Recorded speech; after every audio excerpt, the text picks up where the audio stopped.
Olá, bem-vindos a mais uma série de vídeos Parábolas de Jesus. E na noite de hoje, o grão de mostarda, a cura de um menino endemoniado.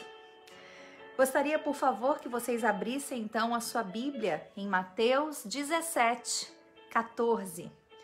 Mateus, capítulo 17, versículo 14. Eu vou pedir a vocês que separem aí seu caderno de oração, não é? A sua Bíblia, já que é uma meditação na palavra de Deus.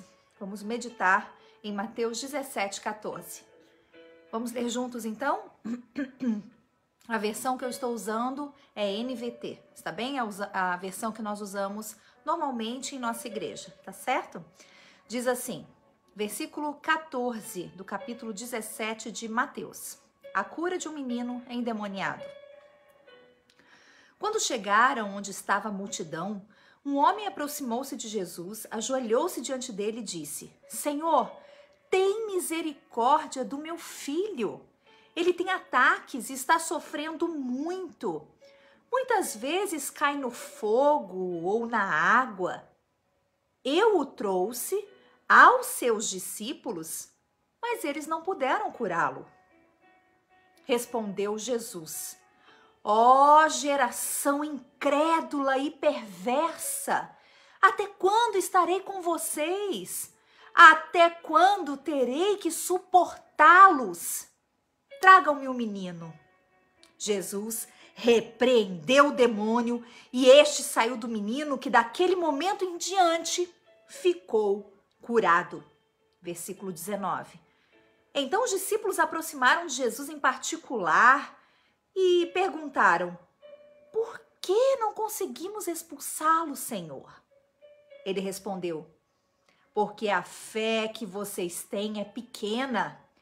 Eu lhes asseguro que se vocês tiverem fé do tamanho de um grão de mostarda, poderão dizer a este monte: vá daqui para lá, e ele irá. Nada lhe será impossível. Mas essa espécie de demônios só sai pela oração e jejum. Então, aqui, nesse momento, os discípulos, para quem frequenta, né, quem está na Igreja Vinde a Mim, conhece muito bem esse acontecimento, porque nós, na Igreja Cristã Vinde a Mim, sempre estamos ensinando acerca desse momento, né? O porquê os discípulos, então, não conseguiram expulsar os demônios. E naquele momento, o Senhor Jesus imediatamente expulsou. O que intriga muitos, né?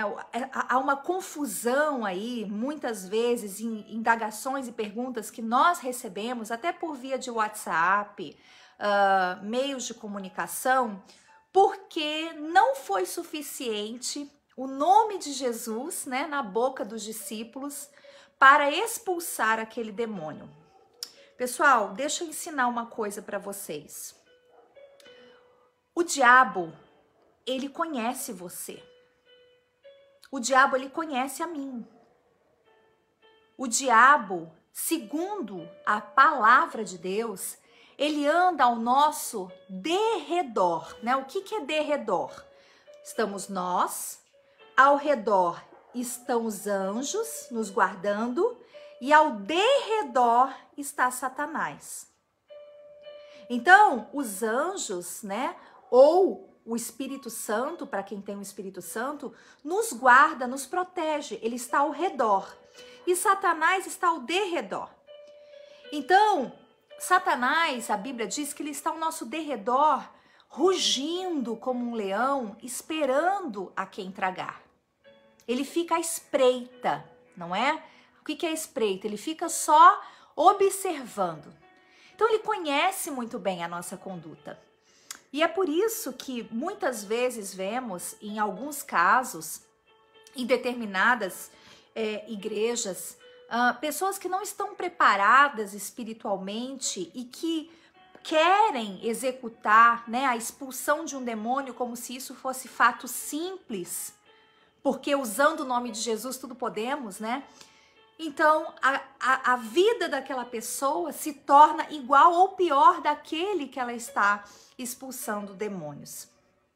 Para você que não acredita em demônios e diz que eles não existem, você está com um sério problema espiritual, de venda, de cegueira espiritual.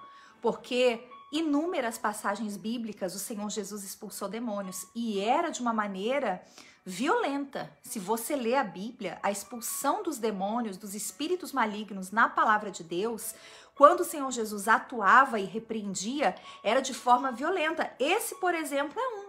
Imagina uma pessoa que ora cai no fogo, ora cai na água, não é? Inclusive eu já coloquei postagens sobre isso e imagine a cena, né? Uma pessoa totalmente atormentada, cai no fogo, cai na água. A palavra de Deus aqui não está mencionando que ele estava doente psicologicamente. Nós temos um entendimento que existem sim doenças psicológicas, não é? Neurológicas, que são necessários tratamentos médicos para que então essa pessoa se cure. Mas existem casos que são problemas espirituais e é justamente esse discernimento que temos que ter. E foi esse discernimento que os discípulos não tiveram. Então o que aconteceu? Eles usaram o nome de Jesus e não conseguiram expulsá-lo. Infelizmente, é justamente isso que tem acontecido no nosso meio. As pessoas, elas usam o nome de Jesus, elas falam do nome de Jesus, elas inclusive usam o nome de Jesus muitas vezes em vão, que é um dos mandamentos, não use o nome do Senhor teu Deus em vão, não é? E as pessoas, Jesus, amém, Jesus Cristo. A gente não pode usar o nome do Senhor Deus em vão. Eu juro por Deus, não é? O nome de Deus é um nome santo, tanto que os hebreus nem o pronunciam, né? O povo de Israel, eles não têm o hábito, né? Aqueles que são tementes, eles têm o temor de nem pronunciar. Não existe pronúncia para o nome de Deus. Então, nós aqui no Ocidente, a gente tem o hábito de ficar falando o nome de Deus de qualquer maneira. E aqui os discípulos em questão, eles quiseram expulsar o demônio e não puderam. Por quê? Porque os demônios, gente, são uma luta espiritual. As pessoas precisam entender que o mundo espiritual exige atitudes espirituais. Então, o que aconteceu ali? O Satanás, ele tem uma autoridade das trevas, mas ele tem. E ele tem súditos, ele tem os demônios que são seus conservos.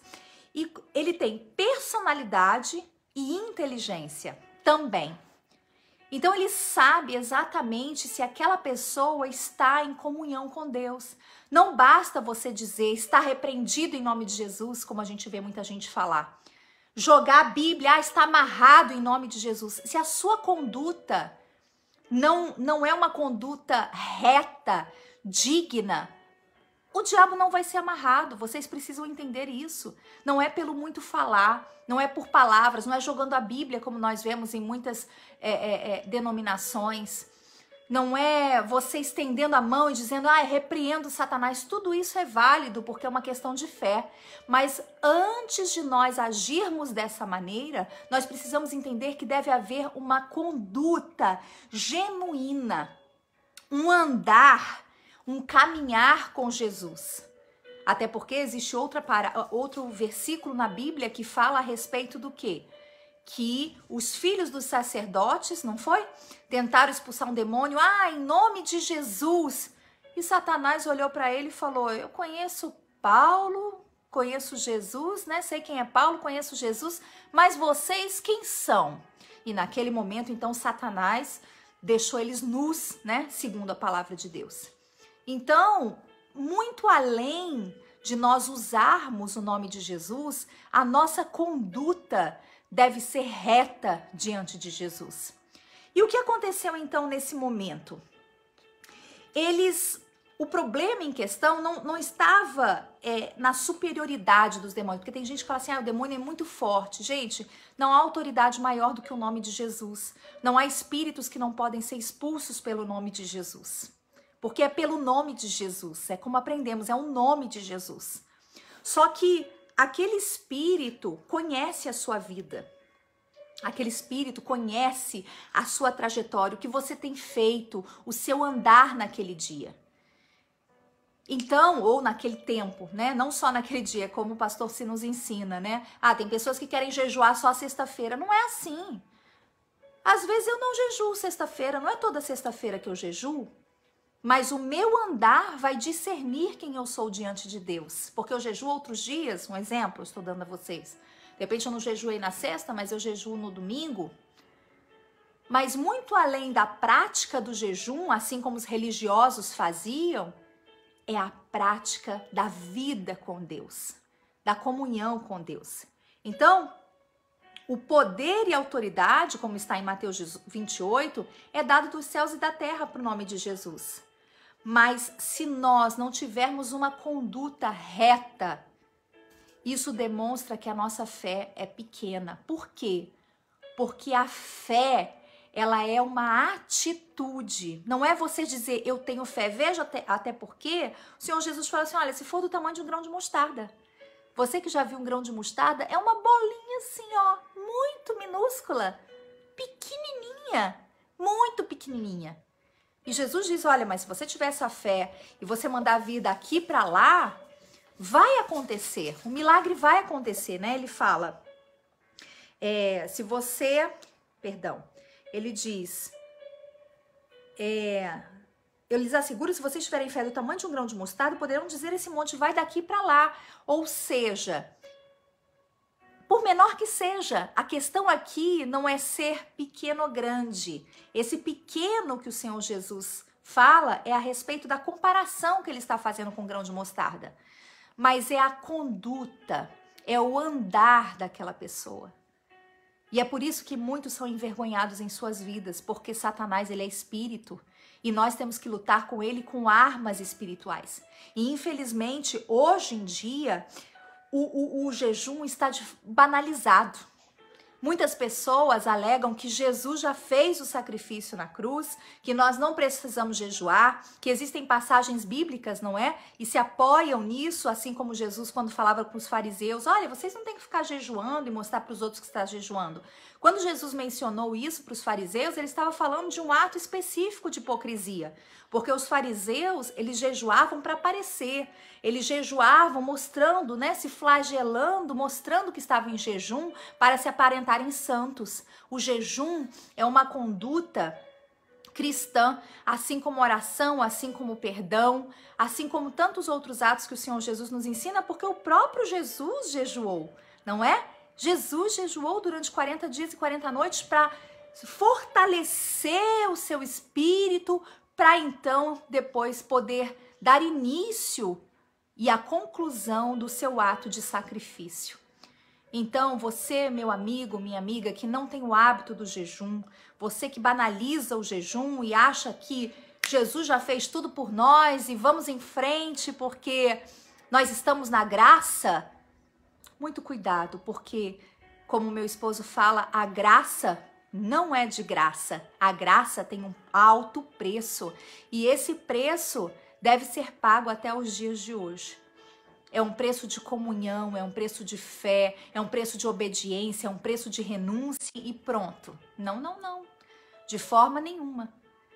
A graça do Senhor Jesus nós conquistamos pelo seu amor, não é? Pelo sacrifício e o sangue derramado na cruz. Mas há uma conduta cristã, um preço a pagar. Amém? Então, o Senhor Jesus, nós temos que entender que a oração, o jejum, ele não deve ser paganizado ou esquigmatizado. Não. O jejum é uma prática cristã que deve fazer parte da sua conduta cristã, para que você, para que eu possamos então vencer os demônios que estão ao nosso derredor, porque eles existem e eles permanecem diariamente ao nosso ao redor, para nos entristecer, para nos humilhar, para nos perturbar, usando outras pessoas, porque, pessoal, vocês precisam entender que o diabo ele não vai aparecer assim não, ó, com chifre, entendeu? Ele vai aparecer para você assim, ó, eu sou o diabo. Não é isso. Satanás, ele aparece para nós usando coisas, usando pessoas, sejam elas quem forem, familiares, filhos, amigos, pessoas de trabalho, situações e circunstâncias. Precisamos entender, amadurecer que o mal existe e a partir do momento que você se torna um cristão, você veio pro lado de cá do muro. Né? Eu ouço muita gente falar assim, não, eu não vou mexer com o diabo, eu não vou cutucar ele, só vou louvar o Senhor, adorar o Senhor, né? Mais ou menos assim, me deixa quieto aqui no meu canto. Gente, não é assim. A partir do momento que você aceita o Senhor Jesus como seu único Salvador, você se batiza nas águas, entrega a sua vida e seu caminho ao Senhor, você passou para um lado do muro, para um lado da guerra. E o mal, ele vai fazer de tudo para que você então volte, não é? Para aquele terreno onde você estava e assim ele consiga levar a sua alma. Esse é o fundamento mais importante, mais preocupante que nós devemos então analisar. Satanás, o que ele quer é a nossa alma, é o final, não é o agora. Tudo que nós fazemos é passageiro. Tudo que acontece em nossas vidas é passageiro. Mas o mais importante é onde vamos passar a nossa eternidade.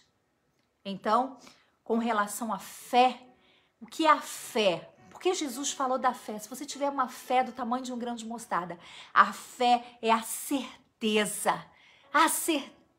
daquilo que você não vê. Aquilo que você espera, você não vê.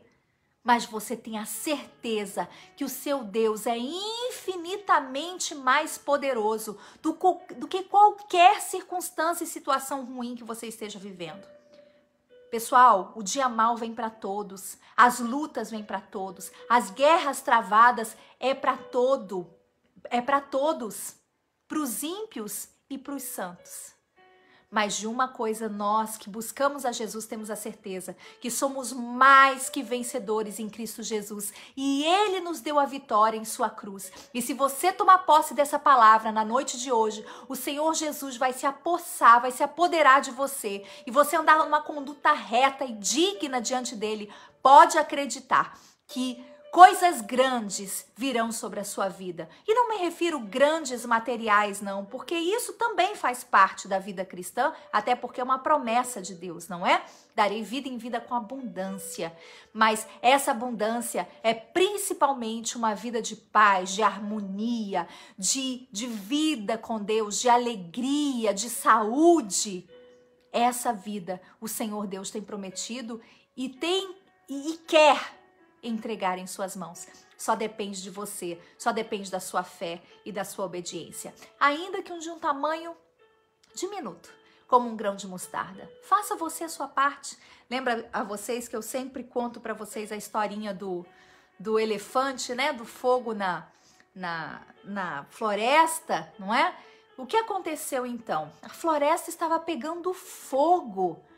E então o beija-flor muito rapidamente ia no rio com seu diminuto biquinho, não é? Já viu o biquinho de um beija-flor tão pequeno, tão delicado? Ele ia lá, pegava uma gotinha de água e ia tentar apagar o incêndio. Pegava uma gotinha de água, voava lá e tentava apagar o incêndio. E naquelas tentativas todas, o elefante, então, com a sua tromba gigante, virou para o beija-flor e disse: será que você não vê que ridículo o que você está fazendo? Mal você lança a água já evapora e não tem efeito nenhum sobre esse incêndio? E então o beija-flor virou para ele e disse: pois é, senhor elefante, se cada um de nós fizéssemos a nossa parte, não é mesmo? Quem sabe o Senhor com essa tromba e toda a sua família elefantes se levantassem assim como um exército e se dispusessem a apagar esse fogo, apagaria o incêndio na floresta. Então é disso que se trata, meu amigo e minha amiga, de nós fazermos a nossa parte, de nós então, cada um, ainda que seja uma fé como um grão de mostarda, incendiar do que é bom, falar do que é bom e executar as boas obras de Cristo para que todos vejam em nós a fé que nós carregamos. Não de boca. Ah, eu tenho fé, eu tenho fé. Muita gente gosta de falar que tem fé, que acredita em Jesus, que crê no sacrifício. Quando eu dizemos que cremos no sacrifício, nós obedecemos. Se você não obedece, você não crê. E ponto final. Ponto final. Se você não obedece, é porque você não crê. Você não jejua? É porque você não crê, é porque você acredita que a comida vale mais do que o seu jejum. Se você não ora de madrugada, renunciando o seu sono e dizendo, eu tenho sono, mas não é só você que tem sono. Eu tenho sono, todo mundo tem sono, as pessoas trabalham, as pessoas estudam, as pessoas têm filho, têm roupa para lavar, têm casa para cuidar. E realmente, às 3 da manhã é o horário mais difícil de nós levantarmos, porque é aquele sono gostoso, não é? É aquele sono mais pesado, vamos dizer assim. Mas você renuncia, né, de repente ali uma vez por semana ou 2 para falar com seu Deus e para mostrar o quanto ele é importante para você. Assim como o jejum. Se você acredita que o jejum é um ato de comunhão e de renúncia e de obediência a Deus, você não vai ter dúvidas, não é? Você não vai ter dúvidas, assim como esses discípulos tiveram dúvidas. Por que eles não expulsaram? Resumidamente, porque eles tiveram dúvidas. A dúvida anula a sua fé. A dúvida anula a sua fé. E os discípulos tiveram dúvidas acerca do expulsar aqueles demônios. Eles falavam com a boca, mas eles não tinham uma atitude de fé diante daquela situação. Então eu convido você a meditar nessa palavra, olhar para si mesmo e perguntar-se: será que de fato eu tenho andado com uma conduta cristã verdadeira, na prática do amor e da fé, do jejum e da oração, da renúncia e do sacrifício, assim como Jesus ensinou? Ou eu pego palavras soltas, aquilo que me convém na Bíblia, e acredito em qualquer coisa que o YouTube fala? Pessoas que eu nem conheço, ao invés de meditar e pedir ao Espírito Santo para me revelar o dom da sua palavra? Faça isso. Leia a Bíblia. Olhe, leia e medite não a letra, porque a Bíblia diz que a letra mata, mas o Espírito vivifica. Peça ao Espírito Santo sabedoria. Vá ao seu pastor, ao dirigente da sua igreja que você crê que seja uma pessoa de exemplo, um homem de Deus. Pergunte, tire as suas dúvidas. Comece a aprofundar-se na palavra de Deus. Porque quanto mais você souber manejar a sua espada, que é a Bíblia, não é isso? A Bíblia é a nossa espada. Quanto mais você souber manejar a sua espada, mais você vai conseguir se defender e atacar os seus inimigos espirituais, os seus inimigos que estão diariamente. Não subestime seu inimigo, não pense que está tudo bem e você está, numa boa. Não subestime seu adversário.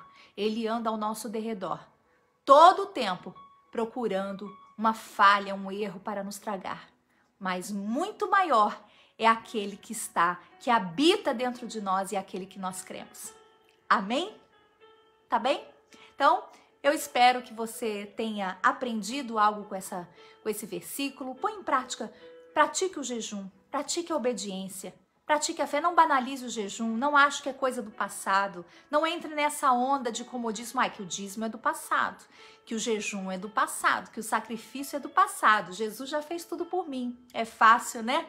É fácil nós queremos lançar todo o peso, não é, das nossas atitudes sobre o Senhor Jesus. Não é assim que funciona. Há sim uma entrega total de amor, de sacrifício, de sangue pelo nome do Senhor Jesus na cruz. Mas nós, como cristãos, precisamos assumir a nossa fé cristã. Amém? Aprenda a assumir. Não se preocupe com o que os outros vão pensar. Não se preocupe com o que os outros vão achar. Assuma você. Assuma a sua fé em Cristo. Faça a sua parte. E o melhor virá sobre você e sua vida, sua casa, sua família e seu entorno. E o mais importante, o porvir. Uma vida eterna com o nosso Senhor e Salvador. Amém? Quando seus inimigos vierem contra você, você terá sim fogo e fé o suficiente para amarrá-los e repreendê-los e expulsá-los da sua vida no nome do Senhor Jesus. Nada temerei, porque o Senhor é a nossa força. Amém? Deus abençoe a todos, queridos. Tenham todos uma boa noite. Amanhã, Santa Ceia para aqueles que são de Guaratinguetá. Convide seus familiares, amigos. E se eles não quiserem vir, venha você. Amém? Busque, feche seus olhos, sabe? Venha preparado para buscar o seu Deus. Venha preparado para falar com Deus. Coloque a sua melhor vestimenta, coloque o seu melhor perfume. Meu Deus, eu ofereço esse perfume ao Senhor. Esse é o melhor que eu tenho. Eu quero ser um aroma suave ao Senhor. Eu quero oferecer a minha vida em adoração. Eu quero, no momento que nós estivermos buscando, eu quero que o Senhor olhe para mim, para que o teu Espírito se manifeste em mim. Amém? Amanhã, 9 da manhã, Santa Ceia e Comunhão com Deus, reunião da família. Um beijo a todos. Deus abençoe. Fiquem com Deus. E o que, meu povo? Na fé, sempre. Amém? Tchau, tchau, queridos. Deus abençoe. Bye, bye.